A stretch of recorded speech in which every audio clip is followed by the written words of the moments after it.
왕국에 대해서 살펴보고 있는데, 그 전에 우리가 지난번에 열왕기상을 살펴봤죠.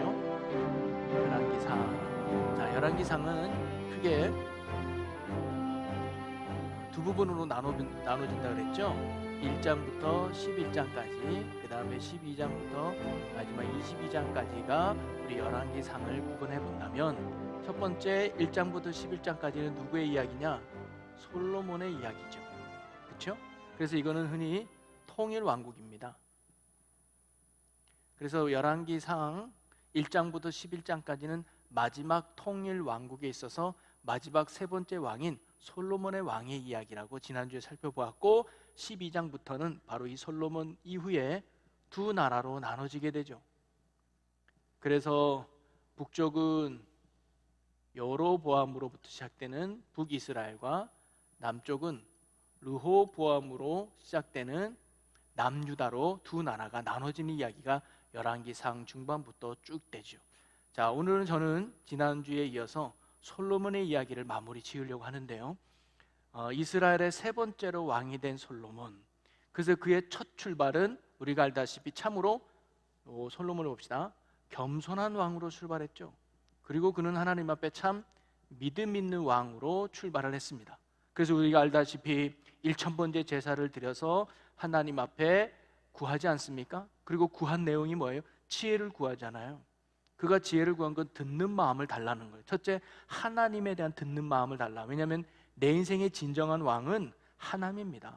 내가 이스라엘 왕이지만 제가 왕이 아닙니다. 하나님이 왕이니까 하나님이 다스려야 되면 제가 하나님의 말씀 잘 들을 줄 알아야 되죠. 그런 듣는 마음을 달라고 했고, 또 하나는 백성들은 내 백성이 아닙니다. 그래서 뭐예요? 내가 시키는 대로, 내가 억압해서 내 마음대로 종부리듯이 하는 백성들이 아닙니다. 이 백성들은 하나님의 백성이니까 이 백성들의 힘든 게 무엇인지, 어려움이 무엇인지를 잘 들어서 하나님의 백성들을 바르게 치리하고 바르게 통치하며 바르게 인도할 수 있는 지혜왕이 되게 해달라고 하는 것이 바로 이 솔로몬의 기도 아니었습니까?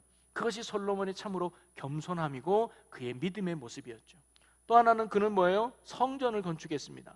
물론 다윗이 철저하게 다 준비했지만 그래도 솔로몬이 나 싫어라고 거절했다면 성전 건축은 되지 않았겠죠? 다윗이 철저하게 준비했다 할지라도 솔로몬은 그 다윗의 뜻을 따라서 하나님의 성전을 잘 짓습니다. 그리고 봉헌 기도를 드리죠. 그냥 복 주세요라고 기도한 것이 아니라 하나님을 잘 믿는 민족이 되게 해달라고. 그래서 혹시 이 땅에서 우리가 전쟁에서 아픔을 겪거나 또는 재난을 당했을 때 이 성전에 와서 기도하면 하나님께서 이 성전의 기도를 들어주셔서 이 백성이 영원토록 하나님을 잘 섬기는 영광의 민족이 되게 해달라고 하는 믿음의 기도를 봉헌식 때 드리지 않습니까? 그래서 한마디로 이런 겸손과 믿음으로 출발했던 솔로몬에게 하나님이 뭘 주세요? 지혜를 주시고요, 그 다음에 뭘 줍니까? 부를 주시고요, 그 다음에 영광을 누릴 수 있도록 하나님이 허락하지 않았습니까? 그래서 솔로몬 시대가 이스라엘의 최고의 전성기, 전쟁이 없다라는 표현보다는 다른 민족이 감히 전쟁을 할 수 없는 가장 영향력 있고 가장 부러워하는 그런 시대가 바로 솔로몬 왕 때의 축복이었습니다.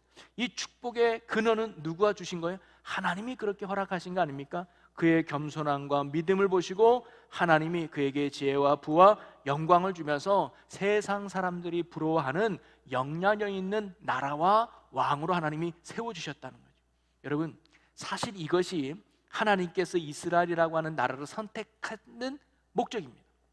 한마디로 말하면 힘 있는 사람이 다스리는 나라, 지혜로운 왕이 다스리는 나라, 똑똑한 나라, 그런 인간이 다스리는 조직된 인간의 나라가 아니라 하나님이 다스리는 나라가 진짜 행복한 나라요. 하나님이 다스리는 나라가 축복의 나라요. 하나님이 다스리는 나라가 풍요로운 나라임을 이스라엘이라고 하는 나라를 통해서 하나님이 보여주고 싶었던 거예요. 그래서 세상 사람들이 야, 이스라엘은 어떻게 저렇게 복된 나라가 될 수 있었을까?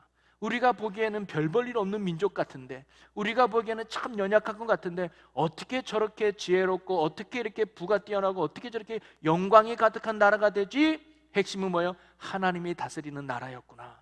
나 이제 오늘부터 예수 믿어야지. 나 오늘부터 교회 다녀야지. 이렇게 해서 모든 이방 나라들이 하나님께로 돌아오려 하는 목적이 바로 여기 있다는 거죠. 그게 잘 이루어지는 것처럼 보였어요. 그래서 우리가 지난주에 스바 여왕이 찾아왔다 그랬잖아요. 솔로몬, 당신의 지혜를 보고 내가 직접 눈으로 확인하고 싶어서 왔어. 야, 정말 성전도 아름답게 지었네요. 왕궁도 이렇게 화려하게 지었네요. 이런 지혜가 다 어디서 나왔어요? 하나님? 정말 하나님이 주셨나? 내가 테스트 해볼까요? 여러 가지 인생의 어려운 질문을 던져도 솔로몬이 술술술 하는 거 보고, 야, 역시 하나님은 살아계시는구나. 그래서 스바 여왕이 역사적으로 우리가 추측하기를 그때 하나님을 영접하고 돌아갔다. 그래서 에디오피아의 내시가 사도행전에 하나님을 예배하러 나오는 그 근거가 여기서부터 되지 않았는가라고 학자들은 보고 있는 거예요. 그래서 저도 기도하고 축복하기를, 오늘 이 시대에 살아가고 있는 우리 그리스도인들이 이 시대의 솔로몬과 같이 지혜와 부와 영광을 누려서 주변의 사람들이 여러분을 보면, 야, 아무개를 보니까 나도 교회에 다니고 싶은 마음이 막 일어나네. 아무개를 보니까 나도 예수라는 분을 한번 믿고 싶은 마음이 막 생기네. 나는 인생이 이렇게 힘들고, 나는 인생이 이렇게 괴로워서 이 고민 저 고민, 이 문제 저 문제에 치이고 힘들고 너무 힘들데 당신을 보니까 왜 그렇게 근심 걱정도 없고 행복해 보이는지, 뭔가 보니까 술술술 풀리는 것 같고, 어려울 때마다 뭐 교회 기도하러 가니 어쩌느니, 뭐 특별 새벽 기도니 어쩌느니 이러더니만 정말 보니까 문제가 해결되고 자식들도 잘 풀리고, 뭔가 보니까 내가 믿을 건 당신이 믿는 하나님뿐이구나. 이런 이야기를 들어서 여러분의 삶을 통해서 많은 이들이 그리스도께로 돌아오는 이 시대 솔로몬과 같은 영광을 드러내는 축복의 주인공이 여러분이 되면 너무 좋겠어요. 싫으신 분 손 들어봐요. 나 싫다, 솔로몬 같이. 부담스러워. 없죠? 저는 여러분이 그런 성도가 되기 원하고, 이 충주제일교회가 그런 교회가 됐으면 좋겠어요. 여러분이 장사를 할 때 제일교회 성도입니다. 어머 제일교회 다녔어? 여기서 물건 사야 되겠구나. 제일교회 사람은 믿을만해. 제일교회 사람은 정말 신뢰가 가. 야, 물건 사려면 제일교회 다녀. 이런 이야기를 들을 수 있는 우리 교회가 되면 너무 좋겠습니다. 그런 분들만 아멘. 별로 없으신 것 같은데요? 딴 교회에서 오셨나요? 아니잖아요. 그러려면요, 딴 거 없어요. 하나님이 그런 축복을 주셔야 될 줄로 믿습니다. 그럼 뭐예요? 겸손함과 믿음, 하나님 앞에 항상 낮아져서 모든 것이 주의 은혜입니다. 모든 것이 주님밖에 없습니다. 자녀를 키울 때도 오직 예수, 사업을 할 때도 오직 예수, 내 건강을 지킬 때도 오직 예수. 무슨 하든지 하나님이 정답입니다고 하나님께 시선을 맞추고 그분의 말씀대로 순종해 갈 때 우리의 삶에 이런 축복과 은혜가 부어지지 않을까요? 여러분, 여러분의 신앙도 이럴 때가 있지 않았습니까? 또 우리 한국교회가 이렇게 한참 부흥하며 역사를 이뤄갈 때가 있지 않았겠습니까? 제가 어렸을 때만 해도요, 공중파 방송에 주일날 6시 30분만 되면 조영기 목사님이 설교가 나왔어요. 기억나시죠? 네. 그래서 주일날 6시 30분만 아침 예배 조영기 목사님이 설교가 나와요. 공중파에. 뭐 그때야 뭐 이렇게 종편이나 뭐 이렇게 케이블이 없었기 때문에 방송은 그밖에 없을지 모르겠지만, 지금 뭐 기독교 TV 여러 가지 나와가지고 뭐 이렇게 우리가 얼마든지 들을 수 있지만, 그때는 공중파에서 그렇게 예수 믿는 사람들의 영향력 있는 그런 시대가 있었습니다. 자, 그런데 오늘날은 어떨까요? 정말 세상이 교회를 부러워합니까? 정말로 세상이 그리스도인들을 부러워합니까? 나도 교회 다니고 싶지만 너무 바빠서 그래요. 나도 당신처럼 예수 믿고 싶지만 상황이 안 좋아서 나 언젠가는 예수 믿을게요. 이런 사람들 이제 많아졌습니까? 솔로몬을 통해서 우리가 그 원인을 한번 찾아봤으면 좋겠어요. 여러분, 이렇게 잘 나가던 솔로몬이 이 11장에 가서는요, 솔로몬의 쇠퇴감, 한순간에 인생이 꺾여버려요. 그게 뭐냐면 하나님 앞에 범죄하게 됩니다. 이 범죄로 말미암아 솔로몬의 인생이 완전히 꺾어서 하나님 앞에 범죄하게 되고 떠나는 계기가 바로 이 11장에 나오게 돼요. 그러면서 이 잘 나갔던 솔로몬이 하나님을 떠나고 범죄하게 되는데, 쇠퇴하는 인생을 걷게 되는데 크게 두 가지 이유입니다. 첫째는 뭐냐면 그가 아내가 많았다는 거예요. 아내를 많이 둔 것이 바로 솔로몬의 쇠퇴의 시작이었습니다. 오늘 성경에 보니까 11장 1절에 이렇게 나오죠. 자, 11장 1절 한번 읽어보겠습니다. 솔로몬 왕이 바로의 딸 외에 이방의 많은 여인을 사랑하였으니 곧 모압과 암논과 에돔과 시돈과 헷 여인이라. 이렇게 나오죠. 즉 솔로몬이 바로의 딸을 사랑해서 결혼한 것도 부족해서 모압과 암몬과 에돔과 시돈과 헷 족속의 여인들까지 사랑한 거예요. 한마디로 말하면 그런 여인들까지 결혼했다는 거예요.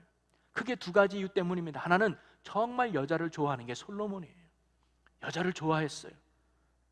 또 하나는 뭐냐면 정략적인 결혼을 했습니다. 이 솔로몬은 굉장히 뛰어난 행정가며 무역가였습니다. 돈 버는 데는 귀재였어요. 그래서 주변에 내가 이 땅에 내륙이니까, 지금 여러분이 알다시피 이스라엘은 내륙이잖아요. 북쪽과 남쪽을 이어주고 지중해와 육지를 이어주는, 어떻게 보면 굉장히 무역의 중심지야. 아하, 이 무역을 잘하면 되겠구나 생각해서 이 무역을 잘하기 위해서는요, 다른 나라들과 굉장히 평화적으로 협력적인 나라가 돼야 우리나라를 통해서 왔다 갔다 하면서 돈을 벌 수 있었어요. 그래서 이 나라와 저 나라와 좋은 관계를 협력적으로 맺으려면 뭐냐면 결혼식밖에 없었어요. 요즘도 우리나라의 기업과 기업들이 정략 결혼을 하잖아요. 그죠?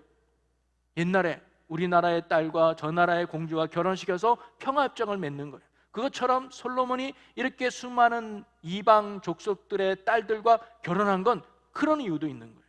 근데 근본적으로 뭐예요? 여자를 좋아한 게 있었어요. 그러면 그 아내가 몇 명이냐? 여러분 놀랄 준비하세요. 1000명이에요. 안 놀라신 1000명이 성경을, 왕상 11장 3절에 볼까요? 시작. 왕은 후궁이 700명이요 첩이 300명이었다. 후궁이 700이고요 첩이 300이래요. 하루에 한 명씩 가도 2년, 하루에 한 방에서 2년 가야지만 돌아오는 거예요. 아, 여러분 여기 남자분도 많지만 저는 한 명 사랑하기도 힘들어요. 그 한 명 이렇게 사랑해서 이렇게 하는 것도 힘든데 이 1000명의 부인을 거느리고 산다? 얼마나 피곤하고 힘들까요? 국가를 운영하기도 바쁠 텐데 그 아내들을 다 챙긴다는 게 얼마나 힘들어요. 그러면 성경에 나 여자 싫어해, 그냥 어쩔 수 없이 정략적으로 결혼한 것 뿐이야, 그래서 나는 그냥 결혼만 했지 이 여자 쳐다보지도 않고 귀찮아해 라고 했냐? 아니에요. 다시 한번 1절에 보니까 뭐예요? 이방의 많은 여인을 사랑한 게 돼요. 물론 거기에는 무역을 잘하려고 하는 어떤 정치적인 계획 때문에 결혼한 것도 있지만 근본적으로는 뭐예요? 여인을 사랑한 거예요. 어머, 저기 바로의 공주가 너무 예쁜, 사랑스럽네. 와, 모압의 딸 너무 이쁘네. 암몬의 딸 너무 이쁘네. 에돔의 딸 너무 괜찮네. 시돈의 딸 지적이네. 햇 여인 너무 아름답네. 여인들은 사랑하는 마음이 이 솔로몬에게 바로 컸다는 거죠. 한마디로 말하면 솔로몬의 그 범죄의 시작은 뭐예요? 아내, 여인을 사랑한 데 있는 겁니다. 근데 이 사랑이 잘못된 건 아니잖아요. 그죠? 뭐 다윗도 여러 명의 아내가 있었잖아요. 물론 그 아내 때문에 나중에 문제가 발생하게 했지만 사랑하는 게 죄입니까? 근데 이 사랑이 나중에 뭐예요? 올무가 돼버려요. 그래서 어떻게 되느냐? 3절을 한번 가봅시다. 3절에 보니까 그의 여인들이 왕의 마음을 돌아서게 하였더라. 여러분, 사랑을 하니까 이 솔로몬의 시선이 어디를 향하게 되는 거예요? 여인들을 향하게 되는 거예요. 솔로몬의 마음이 어디를 향하는 거예요? 여인들의 마음을. 그러니까 여인들이 시키는 대로, 여인들의 요구하는 대로 솔로몬이 뭐예요? 따라가게 되는 거예요. 그래서 솔로몬의 마음을 완전히 돌이켜요. 근데 문제는 어디로 돌이킨 줄 아세요? 우상 숭배로 돌이킨 게 문제였어요. 4절을 봅시다. 솔로몬의 나이가 많을 때에 그의 여인들이 그의 마음을 돌려 다른 신들을 따르게 하였으므로 왕의 마음이 그의 아버지 다윗의 마음과 같지 아니하여 그의 하나님 여호와 앞에 온전하지 못하였으니, 바로 아내를 많이 두고 그 한 사람 한 사람 사랑한 후에 이것이 뭐로 연결될 거예요? 우상 숭배로 연결된 거예요. 그것이 바로 솔로몬의 첫 번째 큰 범죄요, 죄악이었습니다. 그래서 5절에도 보니까 이는 시돈 사람의 여신 아스다돛을 따르고 암몬 사람의 가증한 밀곰을 따름이라. 하나님만을 섬겼던 솔로몬이, 하나님밖에 없습니다라고 외쳤던 그 솔로몬이 여자들한테 마음을 빼앗김으로 말미암아 이제 그의 시선과 그의 마음이 우상을 향하게 된 거예요.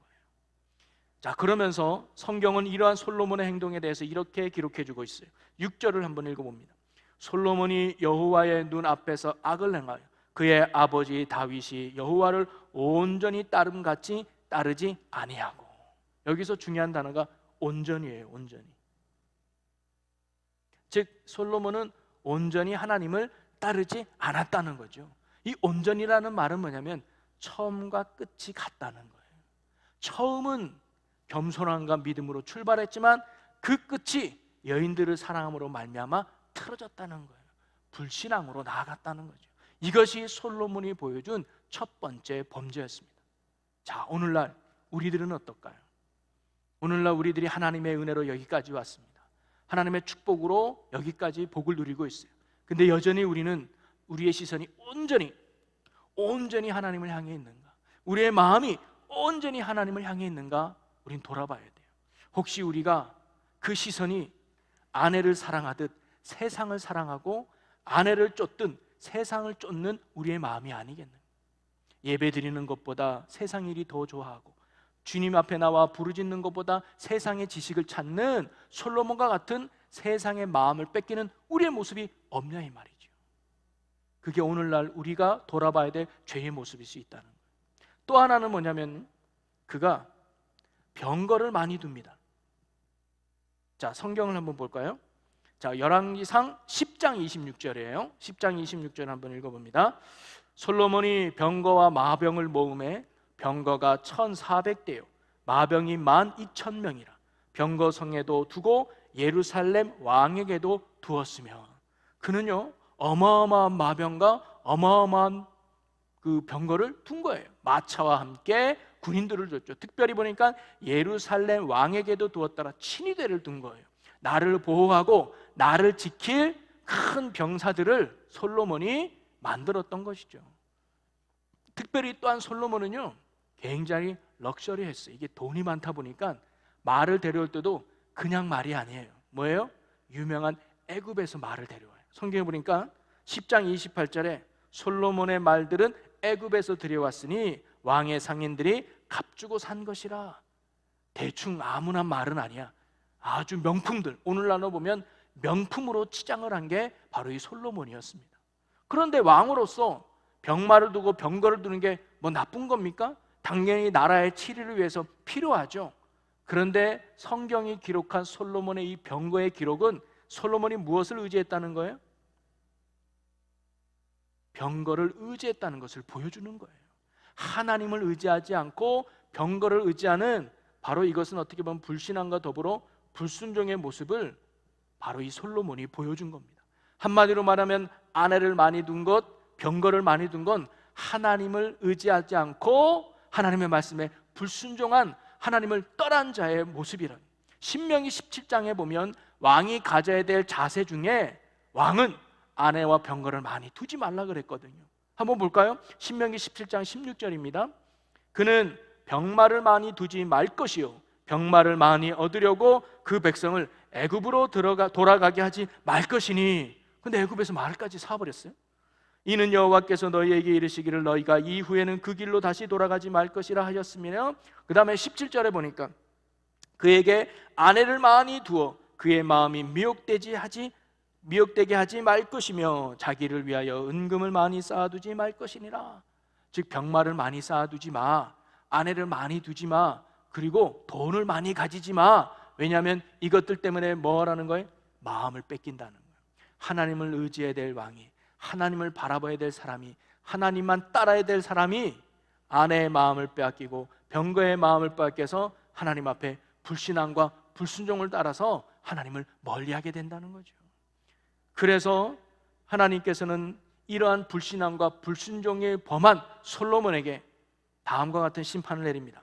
왕상 11장 11절입니다. 우리 한번 같이 읽어볼게요. 이 말씀 전전으로 가면 됩니다. 왕상 11장 11절 한 절 읽어보겠습니다. 여호와께서 솔로몬에게 말씀하시되 내게 이러한 일이 있었고 또 내가 내 언약과 내가 내게 명령한 법도를 지키지 아니하였으니 내가 반드시 이 나라를 내게서 빼앗아 내 신하에게 주리라. 네가 내 법도와 규례를 지키지 않으며 불신앙과 불순종의 삶을 살았기에 내가 이 나라를 경고하게 하겠다 했지만 그 약속을 치르고 내가 이 나라를 내 신하에게 주겠다 그래요. 여러분, 이 내 신하가 누굴까요? 바로 북쪽을 나라를 다스렸던 여로보암 왕이 바로 솔로몬의 신하였습니다. 그 신하로 인해서 나라가 바로 나눠지게 됐죠. 여러분, 청년 솔로몬, 즉 청년이었던 솔로몬의 시작은 굉장히 겸손하며 하나님만을 인정하는 믿음으로 출발했다는 사실 우리는 잘 알고 있습니다. 그런데 그가 점점점 인생이 좋아지다 보니까 아내의 마음을 빼앗기고 병거의 마음을 빼앗기면서 하나님을 점점 멀리하는 불신앙과 불순종의 삶을 살아가는 죄악된 모습으로 갔다는 사실을 우리가 보게 되죠. 여러분, 우리가 하나님 앞에서 변치 않은 온전한 한결같은 신앙으로 살아간다는 것, 여러분 쉽지 않다는 것을 솔로몬이 우리에게 보여주는 것 같아요. 오늘도 우리가 뜨거울 수는 있어요. 부흥회 때 참 은혜 많이 받고, 그러나 이제 예수를 위해 살아야지, 그러나 이제 하나님만 부여잡고 살아야지, 그래 나 이제 성경 매독해야지, 그래 내가 하루에 몇 번씩 기도해야지, 그런 뜨거운 은혜 받을 때가 있죠. 근데 그게 오래 갑니까 여러분? 죄송해요, 일주일, 2주일 못 갈 때가 많아요. 금방 식어버리는 게 우리의 연약함 아닙니까? 한순간에도 은혜도 잃어버리지만 우리가 주님을 붙잡고 하는 인생의 믿음도 그렇게 잃어버릴 때가 많다는 거예요. 여러분, 제가 아는 누님이 있는데, 제가 보양교회에서, 본교회에서 다닐 때 나도 저 누나처럼 신앙생활 했으면 좋겠다, 나도 저 누나와 같은 믿음의 사람이 됐으면 좋겠다라고 모델이 됐던 누나가 있었어요. 이 누나는 집안이 불교 집안이라 믿질 않아요. 근데 혼자 신앙생활한 거예요. 그러니까 가정의 핍박이 심해요. 그래서 몰래 이제 성경책 가지고 나오는데, 한 번은 제가 평일날인가 토요일인가 갔더니 저녁에 이 누나가 뭔가 시커먼 물체를 껴안고 막 울고 있는 거예요. 그래서 나중에 끝나고 나서 물어봤더니 세상에 교회 나가는 걸 알고 엄마가 성경책을 가지고 와서 불질러 버린 거예요. 응? 이 썩어 빠진 거 뭘 믿고 많이 하면서 막 불을 태우니까 이 누나가 울면서 안 돼요 안 되면서 그 불타는 성경책을 막 털고 불 붙은 채로 이 성경을 들고 교회로 왔던 거예요. 그러면서 처절하게 안타까면서 가족을 위해서 그렇게 간절히 기도했던 그 누나, 너무 멋지지 않습니까? 다 탄 성경책을 껴안고 정말 하나님 앞에 원망 아닌 정말 하나님의 은혜를 구하는 간절한 믿음, 너무 멋있었어요. 그래서 나도 야, 저런 누님 같은 믿음이 있었으면 좋겠다, 너무 싶었어요. 그때가 그 누나가 막 고등학교 3학년이었던 것 같아요. 그래서 그 누나도 이제 졸업을 하고, 저도 이제 잊고 있다가 이제 제가 고등학교 3학년 졸업을 하고 이제 내가 신학교를 갔지 않습니까? 근데 이 누나가 내가 신학교 갔다는 걸 알고, 어떻게 연락처를 알고 저에게 전화가 왔던 거예요. 너무 반가워요. 누구누구지? 나 누구누구야? 어머 누나, 안 그래도 나 누나 소식 너무 궁금했다고, 너무 반갑다고. 누나 지금 어디 사냐고. 나 어디 지역에 살아요. 그럼 교회는 어디 나가냐고. 누나가 뭐라는 줄 알아요? 나 교회 안 나가. 에? 제가 굉장히 충격을 먹었어요. 정말 목에 칼이 들어와도 끝까지 예배를 지킬 것 같았던 누나였어요. 그런데 뭐냐면 나 교회 안 나가. 왜요? 너무 바빠서. 내가 직장 다니다 보니까 이 일이 있고 저 일이 있어서 안 나가게 되네. 너무 충격이었습니다. 그래요 누님, 함께 기도할게요 하고는 몇 마디 못하고 끊은 적이 있습니다. 근데 지금까지 연락은 안 되고 있어요. 번호가 또 바뀌어가지고. 그렇게 뜨거워서 변치 않을 것 같았던 그 믿음의 사람도 변하더라고요. 여러분, 혹시 여기 계신 분 중에 나는 변하지 않을 겁니다 목사님, 나는 한결같을 거예요, 나는 언제나 예수 그리스도밖에 없어요 라고 말할 수 있는 분 계실지 모르겠지만, 아니요, 우리는 너무 연약해서 오늘 믿음 있다고 내일 무너질 수 있는 게 우리들이에요. 그래서 우리는 이런 솔로몬이 무너질 줄 누가 알았겠어요? 그죠? 이렇게 정말로 지혜롭고 이런 부가 넘치며 영광이 가득하며 뭐 하나 부족함이 없었던 이 솔로몬이 이렇게 하나님 앞에 우상을 숭배할 줄 누가 알았겠냐고요. 그가 병거를 의지하고 하나님을 멀리할 줄 누가 알았겠습니까? 여러분, 우리도요 이런 솔로몬의 모습 속에서 나도 무너질 수밖에 없는 연약한 존재일 수 있겠구나, 나도 솔로몬과 같이 쓰러질 수 있는 연약한 모습이 있을 수 있겠구나, 그것을 깨닫고 우리는 뭐냐면 항상 영적인 경각심을 가져야 된다는 거예요. 그걸 여러분에게 말씀드리고 싶어요. 오늘 좀 잘한다고, 오늘 좀 신앙생활 한다고 결코 교만하지 말고, 하나님, 오늘도 주님 때문에 내가 이 자리에 설 수 있는 겁니다. 내가 주님 때문에 내가 오늘도 신앙의 길을 걸을 수 있는, 주님이 내게 은혜 주지 않으면, 주님이 내게 하루하루 역사하지 않으면 나는 언제 무너질 수밖에 없는 연약한 존재예요. 매일매일 하나님 앞에 말씀과 기도로 살아야 될 의미가 바로 여기 있는 겁니다. 왜 성경은 끊임없이 다윗은 날마다 내가 말씀을 주야로 묵상한다고 했을까요? 오늘 믿음 좋다가도 내일 어느 순간에 무너질 수 있는 게 나의 연약함이다. 그 훌륭했던 다윗이 범죄할 줄 누가 알았겠습니까? 언제 우리가 무너질지 몰라요. 그러니 여러분, 우리 그리스도인들은 언제 더 잘해야 되는 줄 아십니까? 문제 없을 때 더 잘해야 되는 거예요. 평탄할 때, 그때 우리가 더 승리하며 나가야 됩니다. 그래서 고린도전서 10장 12절에 뭐예요? 그런즉 선줄로 생각하는 자는 넘어질까 조심하라 그러죠. 그래서 우리가 통일 왕국에는 세 명의 왕의 이야기를 살펴보지 않았습니까? 사울, 다윗, 솔로몬, 이 세 명이 통일 왕국이었어요. 근데 이 세 명의 왕을 이야기를 통해서 우리는 참 중요한 교훈을 얻을 수가 있는데요. 자, 이 세 명은 다 하나님의 축복을 받았어요. 사울도 왕이 됐을 때 축복받아서 전쟁에 큰 승리를 가지게 되죠. 다윗도 하나님의 축복을 받아서 정말 승승장구하지 않았습니까? 그리고 통일 왕국을 이루게 돼요. 그리고 솔로몬은 말할 것도 없죠. 다들 하나님의 축복을 받아서 나름 전성기를 누릴 때가 있었어요. 자, 그런데 이 세 사람의 또 다른 공통점은 뭐냐요? 다 하나님 앞에 범죄했다는 거예요. 사울은 뭐예요? 사무엘에 집내야 되는데 본인이 집내버리죠. 다윗은 언제 해요? 다윗은 무슨 범죄를 합니까? 밧세바를 범하죠. 솔로몬은 이와 같이 범죄하죠. 근데 또 하나 공통점이 있어요. 이들이 범죄를 언제 했느냐예요. 언제 이들이 범죄했을까요? 고난 속에 있을 때? 아픔 속에 있을 때? 인생이 낭떠러지에 있을 때? 아니에요. 그때 범죄하지 않았어요. 한마디로 말하면 잘 나갈 때 범죄한 거예요. 솔로몬도 승승장구하고 있습니다. 야, 이 전쟁 우리도 이길 수 있어. 그런데 제사를 지내야 되네 하면서 기다리지 못하고 자기 욕심이 앞서가서 하나님 앞에 불순종을 범하게 되죠. 다윗도 언제 합니까? 이제 내가 굳이 전쟁에 나가지 않아도 되는 평탄하고 어느 정도 섰을 때예요. 그때 밧세바를 보고 음욕을 붓게 되고 그를 범하게 되지 않습니까? 그것도 부족해서 그의 남편인 우리아까지 죽이는 살인죄까지 다윗이 범하게 되죠. 솔로몬도 언제 그랬을까요? 잘 나갈 때, 노년에 아무것도 부러움이 없이 누가 봐도 인생의 최고의 전성기 안에 있을 때 솔로몬이 이렇게 아내 때문에 하나님 앞에 우상을 섬기게 되고 병거를 의지하는 불순종의 모습으로 나갔던 것이죠. 여러분, 그러기에 우리가 다윗과 또는 솔로몬과 그리고 사울 왕을 통해서 우리가 깨달을 수 있는 건 그들이 다 번성했을 때, 그때 자신을 위해서 뭔가 해야 되겠다고는 욕심이 들어가는 교만함이, 내가 뭔가 이루어야 되겠다, 내가 뭔가 해야 되겠다는. 솔로몬도 보세요. 내가 뭔가 이 나라를 부강시켜야 되겠다, 내가 뭔가 이 나라를 해야 되겠다라는 자기의 욕심에 대한 교만함이 범죄함으로 나아간다. 사울도 내가 뭔가 이 전쟁에 이기려면, 내가 뭔가 이 전쟁에 승리하려면 빨리 이 제사를 지내야 되는데 늦으면 안 돼, 내가 뭔가 하려고 하는 앞서는 이 교만함이 하나님 앞에 범죄하게 된다는 거예요. 여러분, 좀 더디다 할지라도, 좀 늦는다 할지라도 우리는 철저하게 하나님의 뜻 가운데, 하나님의 말씀 가운데 순종해야 됨을 믿으시기를 바랍니다. 그럴 때 우리는 온전한 믿음으로 하나님이 원하는 길을 걸어갈 수 있고 그 길을 통해서 하나님이 우리에게 주시는 축복을 볼 수 있는 거예요. 너 정말 나를 의지하냐? 지금 어려운 상황에 있다 할지라도, 지금 힘든 상황에 있다 할지라도 우리는 때론 하나님보다는 세상의 방법이나 세상의 술수 가운데 마음을 빼앗길 때가 많아요.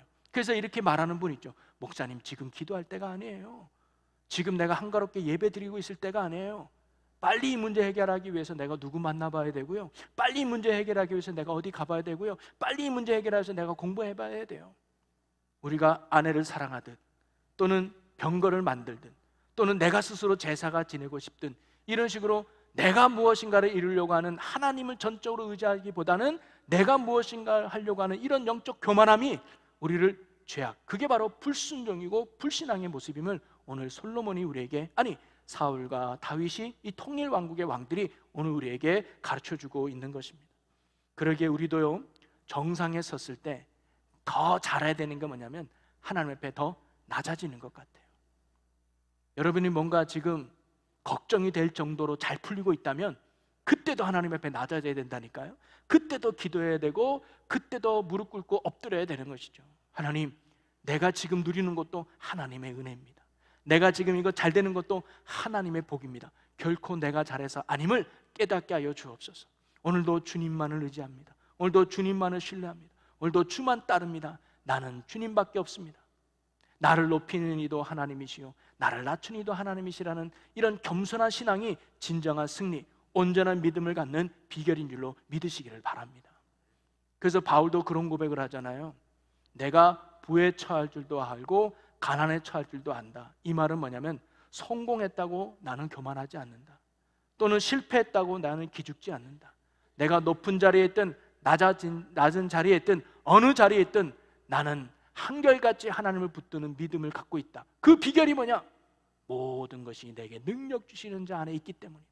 나를 높이는 것도 예수요, 나를 낮추는 것도 예수요, 어느 자리에 있든지 나는 예수뿐이다라는 신앙 고백이 바로 바울의 고백이고 믿음이었고, 그 믿음 때문에 그는 온전하게 흔들림 없이 마지막까지 하나님의 기쁨의 사명을 감당할 수 있는 믿음의 일꾼이었죠. 여러분, 오늘도 우리가 바울과 같이 온전하게 한결같이 하나님 앞에 변찮은 믿음으로 살아갈 수 있는 저와 여러분이 되시기를 주님의 이름으로 간절히 축원합니다. 그러기 위해서는요, 끊임없이 경각심을 갖고 영적 깨어 있어요. 그게 성경에 말하는 항상 깨어 있으라는 거예요. 그게 뭘까요? 예배의 자리에 빠짐없이 나와서 주님을 묵상해야 되고 말씀과 기도로 날마다 나아야 된다는 거예요. 일주일에 한 번 예배 드리는 게 아니라 드릴 수 있는 시간마다 참여해서 오늘도 주님 붙듭니다. 오늘도 주님 의지합니다. 이런 겸손한 신앙으로 나가면 그 주님께서 우리를 붙들어 주셔서 날마다 승리와 영광의 자리로 인도하게 될 줄로 믿으시기를 바랍니다. 자, 그런데 이런 솔로몬의 범죄함으로 말미암아 하나님이 약속하고 하나님의 심판하신 대로 두 나라로 나눠지게 되죠. 간략한 이야기만 오늘 한번 해보려고 하는데요. 자, 솔로몬의 아들이 누구냐면 르호보암이라고 하는 아들이 있었습니다. 그래서 그 아들이 자동적으로 솔로몬 죽은 후에 왕이 됐습니다. 자, 그런데 여기에 또 한 사람이 등장하는데 바로 여로보암이라고 하는 사람입니다. 그런데 이 여로보암은 솔로몬 때 있었던 신하예요. 그가 청년일 때 얼마나 부지런하고 신실했는지 솔로몬이 그를 눈여겨보고 요셉 족속을 다스리는 감독관으로 세워요. 쉽게 말하면 특계로 초스피드로 특진을 한 거예요. 승진을 한 거죠. 그래서 솔로몬 왕께 인정받았어요. 그때 아마 이 솔로몬이 하나님을 떠나서 하나님 앞에 심판의 예언을 받았던 때인 것 같아요. 그래서 선지자 아히야라고 하는 선지자가 이 여로보암을 찾아와 말합니다. 하나님이 이 나라를 나눌 것이요, 솔로몬의 범죄로 말미암아 이 나라를 나눌 텐데 당신에게 12파 중에 10지파를 당신에게 맡겨서 왕이 되게 할 것이요 라고 예언을 해요. 그리고는 하나님께서는 또 하나의 조건을 겁니다. 자, 열왕기상 12장 38절이에요. 한번 보겠습니다. 내가 만일 내가 명령한 모든 일에 순종하고 내 길로 행하며 내 눈에 합당한 일을 하며 내 종 다윗이 행함같이 내 율례와 명령을 지키면 내가 너와 함께 있어 내가 다윗을 위하여 세운 것 같이 너를 위하여 견고한 집을 세우고 이스라엘을 내게 주리라. 아무리 하나님이 너가 10지파를 다스리는 북쪽 땅의 왕이 될 거라고 해도 너가 그 하나님의 뜻을 알고 말씀에 순종하지 않으면 네 나라도 무너질 거야 라고 하나님이 말씀했죠. 그래서 이 여로보암도 하나님이 자신을 왕으로 세울 줄을 알았어요. 그런데 문제는 뭐냐면 조급한 마음이 여로보암에게 있었어요. 하나님의 때를 기다려야 되는데 하나님이 나를 왕이 시키려고? 오케이, 그러면 이제 솔로몬도 나이가 많아졌겠다, 솔로몬도 점점 힘이 오는데 내가 그러면 왕이 돼야 되겠다라고 하나님 앞에 기다리지 못하고 먼저 나서버린 거예요. 그게 솔로몬 귀에 들어가니까 이 여로보암이 뭐예요? 역적이 되는 거죠. 그래서 급하게 도망을 가게 됩니다. 애굽 땅으로 피신을 가게 돼요. 솔로몬을 피해서. 그리고는 솔로몬이 죽었다는 소식을 듣고 사람들이 여로보암한테 가서 여로보암을 데리고 옵니다. 왜냐하면 그 당시 여로보암은 백성들 편에서 그들과 함께 감독관이었으니까 그들의 고충도 듣고 그들의 힘든 것도 들었던 백성 편에 어떻게 보면 참 지도자였거든요. 그래서 솔로몬이 죽고 르호보암이 왕이 됐다니까 사람들이 여로보암을 데리고 온 거예요. 그리고 여로보암을 앞세워가지고 르호보암 왕을 찾아가서 건의를 합니다. 뭐라고 건의하느냐? 르호보암 왕이요, 그 솔로몬 아버지 시대 때 우리 백성들 너무 힘들었습니다. 20년 동안 건축을 하느라 뼈 빠지게 노동하느라 백성들이 너무 지쳤어요. 그리고 세금도 얼마나 걷었는지 백성들의 고충이 이만저만이 아닙니다. 그러니 왕이 새롭게 됐으니까 두 가지, 즉 세금 좀 깎아주시고 노동 착취를 조금만 줄여주세요. 그러면 우리가 왕을 정말 잘 섬기겠습니다라고 건의하러 간 거예요. 그랬더니 르호보암이 그럼 내가 생각해 봐야 되니까 3일 뒤에 다시 오시오 그래요. 그리고는 르호보암이 솔로몬 시대에 함께 있었던 원로들에게 질문합니다. 물어보죠. 어떻게 하면 좋습니까? 그랬더니 원로들이 뭐예요? 백성들의 말을 따라주세요. 그들이 정말 힘들고 지쳤을 겁니다. 그래서 그들의 백성들의 의견을 잘 수렴해서 잘 따라주면 백성들이 왕을 잘 받들어 섬길 겁니다. 이야기를 해요. 그런데 뭔가 못마땅했어. 그래서 이 르호보암은 어릴 때부터 자기와 함께 자랐던 젊은 친구들에게 묻습니다. 야, 어떻게 하면 좋냐? 그랬더니 그 친구들이 뭐라 그래요? 야, 초반에 군기 잘 잡아야 돼. 야, 너 초반에 군기 안 잡으면 너 끌려간다, 너 백성들한테. 그리고 여로보암이 보통 사람이 아니야. 괜히 어설펐다가는 너 여로보암의 허수아비가 돼. 그러니까 초반에 아주 군기를 확 잡아가지고 이 백성들이 너를 함부로 대하지 못하도록 엄하게 다스려야 돼. 르호보암이요, 그 말이 더 혹한 거예요. 그래, 맞아. 초반에 군기를 잘, 그런 말 우리 혹시 듣잖아요. 누가 새로 들어오면 야, 초반에 군기 잘 잡아놔야 돼. 그래야 잘 따라올 거야. 이렇게 생각하는 것처럼 르호보암이 그런 거예요. 그리고는 3일 뒤에 왔습니다. 여로보암이 이제 10지파 장로들과 함께 르호보암을 찾아왔습니다. 찾아와가지고 르호보암이 이렇게 얘기를 하죠. 열왕기상에 보니까 우리 아버지는 너희들을 멍에를 무겁겠지만 나는 더 무겁게 할 거야. 우리 아버지는 채찍으로 너희를 다스렸지만 나는 정갈로 된 채찍으로 너희를 다스릴 거야. 그러니 내 말에 잘 따라. 아니면 너희들 큰일 날 줄 알아. 오히려 엄포를 한 거죠. 그걸 듣고 있던 여로보암과 10지파들이 어떤 생각이 됐을까요? 야야야, 아버지보다 더한 놈이구나 이거. 괜히 이 사람 편에 있다가는 우리 뼈도 못 추겠구나 하면서 그럼 너 혼자 잘 먹고 잘해봐라 하면서 여로보암과 10지파들이 따로 나온 거예요. 어떻게 보면 오늘날로 보면 쿠데타와 비슷한 거죠. 근데 그게 성공할 수 있었던 이유가 뭐냐? 그래서 이 10지파 중심으로 여로보암을 왕으로 세운 나라가 바로 북이스라엘입니다.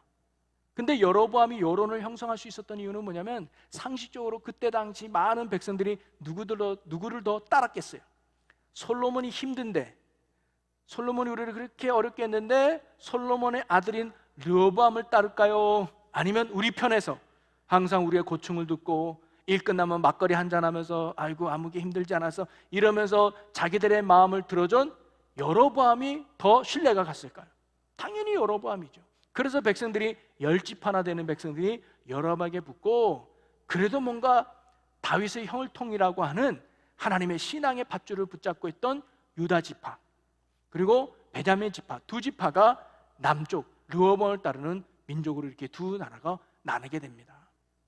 그러면서 제가 사진을 하나 준비했어요. 이 왕국 시대에 대한 전체적인 흐름에 대한 사진인데요. 자, 이걸 보면 내려가서, 자, 사울과 다윗, 솔로몬, 그리고 솔로몬 시대에 이제 두 나라가 나눠지죠. 북쪽은 르호보암으로, 남쪽은 여로보암으로 나눠지게 됩니다.